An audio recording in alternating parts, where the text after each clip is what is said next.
अस्सलाम वालेकुम। Welcome to learn with DQAS। हमारा चैप्टर है गैसेस एक्सचेंज और आज हमारा दूसरा लेक्चर है। तो प्रीवियस लेक्चर में हमने पढ़ा था फोटोसिंथेसिस। फोटोसिंथेसिस दो वर्ड्स का कॉम्बिनेशन है, एक है फोटो और दूसरा है सिंथेसिस।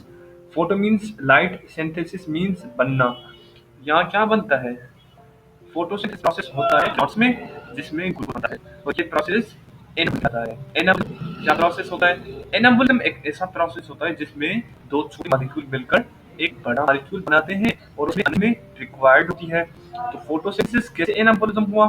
फोटोसिंथेसिस इस तरह से एनाबोलिज्म होता है क्योंकि प्लांट्स में कार्बन डाइऑक्साइड और वाटर दोनों मिलते हैं और light energy as a source use होती है और उसके बाद ग्लूकोज बनता है।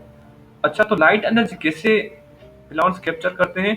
तो उसके लिए होता है एक क्लोरोफिल जो कि एक ग्रीन पिगमेंट है।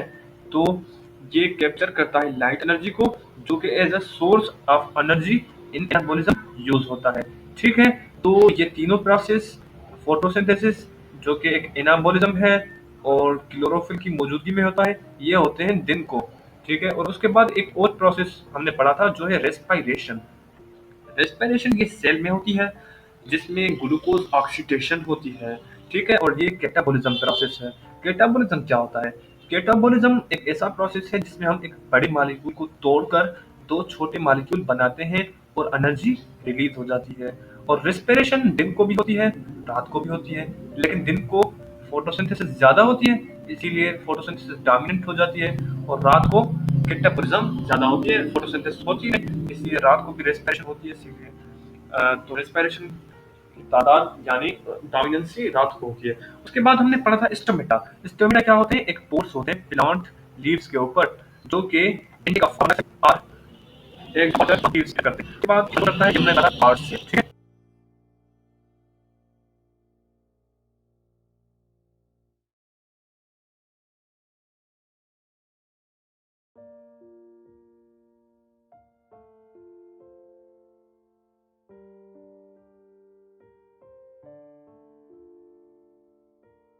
उसके बाद हमने पढ़ा था स्टोमेटा। स्टोमेटा क्या होते हैं? स्टोमेटा पोर्स होते हैं प्लांट लीव के ऊपर जो कि हेल्प करते हैं intake of carbon dioxide and exit of water from leaves और रेगुलेट किए जाते हैं गार्ड सेल के द्वारा। ये पूरा लेक्चर हमने पिछला जो पढ़ा था उसको हमने रिकैप कर लिया। और उसके बाद आज का हमारा लेक्चर है introduction to gases exchange and animals. सही। अब एनिमल्स में लाइक प्लांट फोटोसिंथेसिस तो होता नहीं क्योंकि एनिमल्स में हमारे पास क्लोरोफिल नहीं होता, हम हेटरोट्रॉफ हैं। एनिमल्स में होता है सिर्फ और सिर्फ रेस्पिरेशन। ठीक है, तो like plants animals like plant exchange gases with their environment to support respiration। Animals सिर्फ रेस्पिरेशन की ही वजह से गैसेस एक्सचेंज करते हैं। उसके बाद in animals gases exchange occur through respiratory surface in the respiratory medium. अब ये रेस्पिरेटरी सरफेस और रेस्पिरेटरी मीडियम ये दोनों क्या चीजें होती हैं? अब यहाँ लिखा है कि in animals gases exchange occur through respiratory surface. Animals में गैसेस एक्सचेंज रेस्पिरेटरी सरफेस के थ्रू होती है।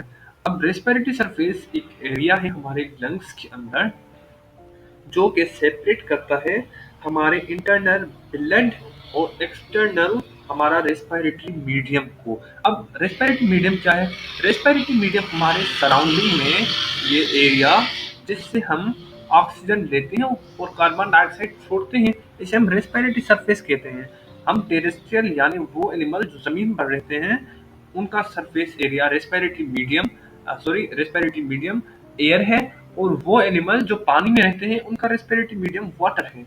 ठीक है, तो हम जैसे इंसान हैं, हमारे लिए गैस एक्सचेंज यानी intake of oxygen and exit of carbon dioxide जब हम पानी में मुंह डालते हैं तो डिफिकल्ट हो जाता है, लेकिन जब हम हवा में बाहर मुंह निकालते हैं तो वो इजीली हमारे लिए कोई भी मुश्किल का बायस नहीं होता। और दूसरी जगह पे मछली को जब हम पानी से बाहर निकालते हैं तो वो सांस नहीं ले सकती और कुछ देर के बाद एक्सपायर हो जाती है। और जबकि वाटर में उसे कुछ नहीं होता क्योंकि उनका रेस्पिरेटरी मीडियम वाटर है और हमारा एयर है। रेस्पिरेटरी सरफेस क्या है, ये भी चलिए हम रेस्पिरेटरी मीडियम के बाद ही पढ़ते हैं। रेस्पिरेटरी मीडियम इसे डिफाइन करते हैं, substance through which animals obtain oxygen. ठीक है, वो सब्सटेंस जहाँ से एनिमल्स ऑक्सीजन लेते हैं and release carbon dioxide during respiration. हमारे इन्वायरमेंट में एयर ही एक ऐसी चीज है जहाँ से हम ऑक्सीजन लेते हैं और कार्बन डाइऑक्साइड रिलीज करते हैं एज अ ह्यूमन। तो हमारा रेस्पिरेटरी मीडियम एयर ही होगी। Aquatic animal uses water as their respiratory medium. जो एक्वेटिक यानी पानी में रहने वाले एनिमल्स हैं वो वाटर को as a respiratory medium use करते हैं। और terrestrial animal use air as the respiratory medium. हम जो एनिमल हैं यानी इंसान और जानवर एयर को रेस्पिरेटरी मीडियम के तौर पर यूज करते हैं। और उसके बाद oxygen percentage, oxygen percentage air में होता है 21% और वाटर में होता है ओनली 5%। ठीक है, उसके बाद हमने कहा था रेस्पिरेटरी सरफेस। रेस्पिरेटरी सरफेस मैंने आपको पहले बताया, ये एक एरिया है जो कि इंटरनल टिश्यू यानी ब्लड और सराउंडिंग इन्वायरमेंट यानी हमारा जो रेस्पिरेटरी मीडिया है इन दोनों को सेपरेट करता है। अब रेस्पिरेटरी मीडियम से हम जैसे भी यानी एयर से हम जैसे ही ऑक्सीजन लेते हैं तो ऑक्सीजन हमारे लंग्स में दाखिल होती है। लंग्स में ऑक्सीजन जाने के बाद ब्लड में जाने से पहले और लंग्स में रहने के बाद बीच में एक सरफेस होता है जिसे हम एल्वेलाई कहते हैं। फर्ज कर लें, सपोज कर लें ये हमारा लंग्स है, सिर्फ सपोज कर लें आप, और ये ब्लड कैपिलरी है।